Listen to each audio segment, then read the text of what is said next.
తిరుమల శ్రీవారిని భక్తులు కొంగు బంగారంగా భావిస్తుంటారు. తిరుమల క్యూ లైన్లో ఉన్న భక్తులకు టీటీడీ అల్పాహారం, టీ, పాలు మొదలైనవి అందిస్తూ ఉంటారు.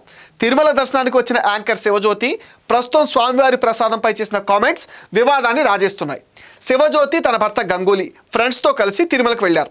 ఈ నేపథ్యంలో తిరుమల కంపార్ట్మెంట్ క్యూ లైన్లో ఉన్న భక్తులకు ప్రసాదం ఇచ్చారు. అక్కడ వాళ్ళు కూడా ఆ ప్రసాదం తిన్నారు.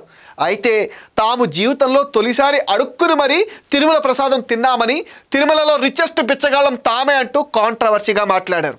తిరుమల కాస్ట్లీ ప్రసాదం అడుక్కున్నామని పదే పదే వెటకారంగా మాట్లాడారు. అంతేకాకుండా తమ పైత్యాన్ని రీల్లాగా వీడియోగా కూడా రికార్డ్ చేశారు. ఇది వారి ఇన్స్టాగ్రామ్ అకౌంట్లో పంచుకోగా అది కాస్త వైరల్గా మారింది. ఉచితంగా ఇచ్చే స్వామివారి ప్రసాదాన్ని అడుక్కోవడం అనటం, నవ్వుతూ కమెంట్ చేయడం పైన శ్రీవారి భక్తులు, హిందూ సంఘాలు భగ్గుమంటున్నాయి.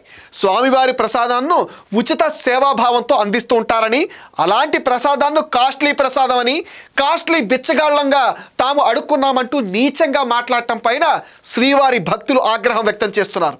యాంకర్ శివజ్యోతి చేసిన కామెంట్స్ ప్రస్తుతం నెట్టింట పెద్ద దుమారాన్ని రేపాయి. వీళ్లపైన టీటీడీ చర్యలు తీసుకోవాలని వాళ్ళు డిమాండ్ చేస్తున్నారు.